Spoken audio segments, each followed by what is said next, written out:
So today we're going to be talking about microbonding. I'm going to give you guys a lot of tips and tricks for proper placement and cutting down your bonds.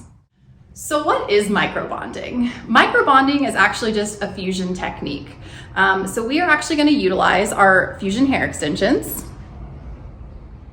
So to cut your bonds down, I like to flip it to this side because as you'll see, there's actually a little line that's going to help be your guide.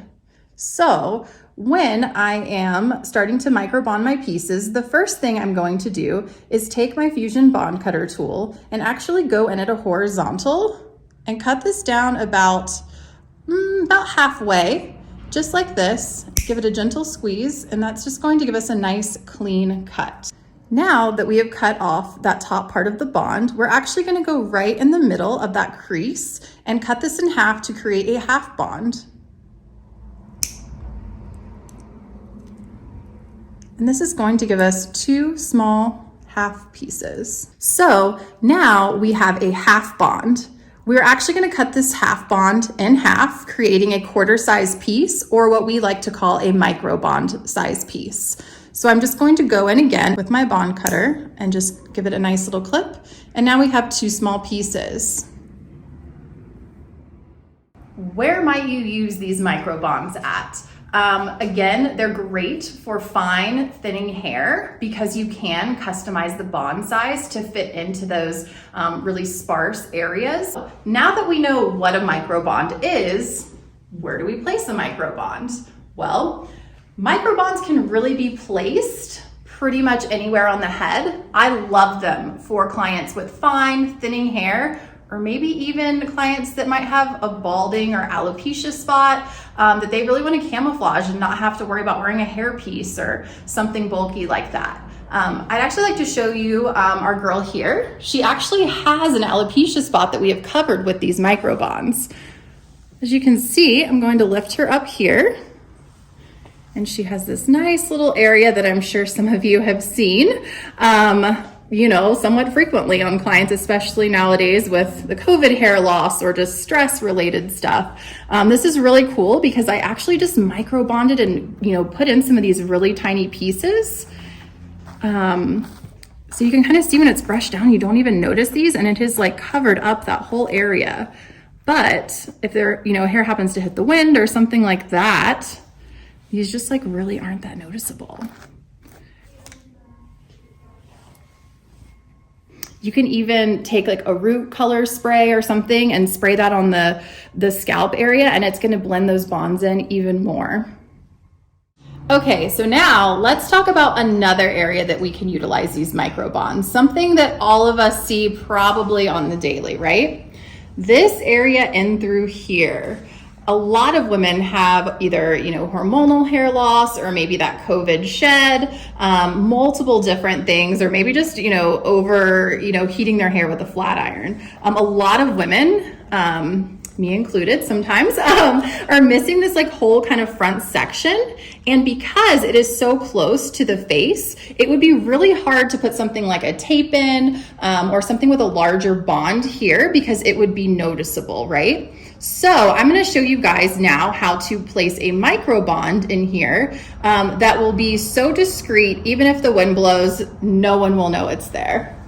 Something else I like to do to my bonds, once I have them cut down to the right size, I actually like to create almost a point at the top by just clipping off the edges here.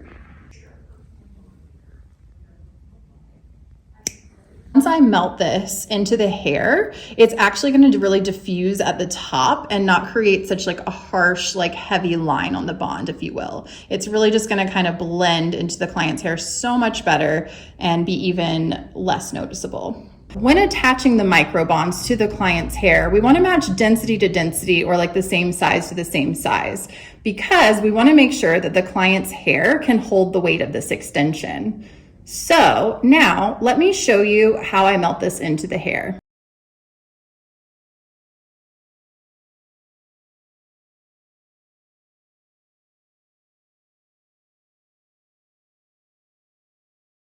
Now that we have a few pieces in, you can really see how much it's already filling in that sparse area. And once we take this down, you're not even going to be able to see those bonds. No one is going to know that those are there. Like, what a difference that already is making, and that's just a few pieces. When color matching for micro bonding, it's going to be a little different than when we are normally matching for hair extensions. On a normal install, when adding length, we're always going to want to match the extension color to the end of the client's hair. But with micro bonding, we're actually going to match the extension to the client's base color.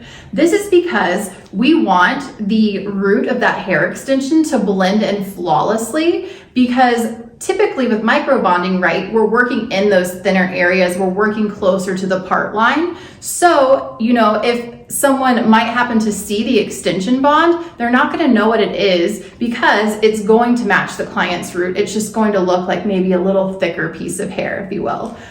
So it's always really, really important to match the root of the client's hair versus the end like you would for a normal install. Now that we know that we need to match the extension to the base of the client's hair, let's see what color she might be. I'm going to go in first with my 5B. It's pretty close, but maybe not quite. Let's try our color number 8.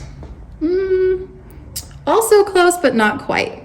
So if we use these two swatches, our color number 5B and our color number 8, it'll actually create probably the most believable blend, right? Because she has a lot of natural highs and lows. So using these two and micro bonding them down is just going to create a natural highlight and low light effect, and it's really going to be completely seamless. Thank you so much for watching. For more information, visit us at babehairextensions.com.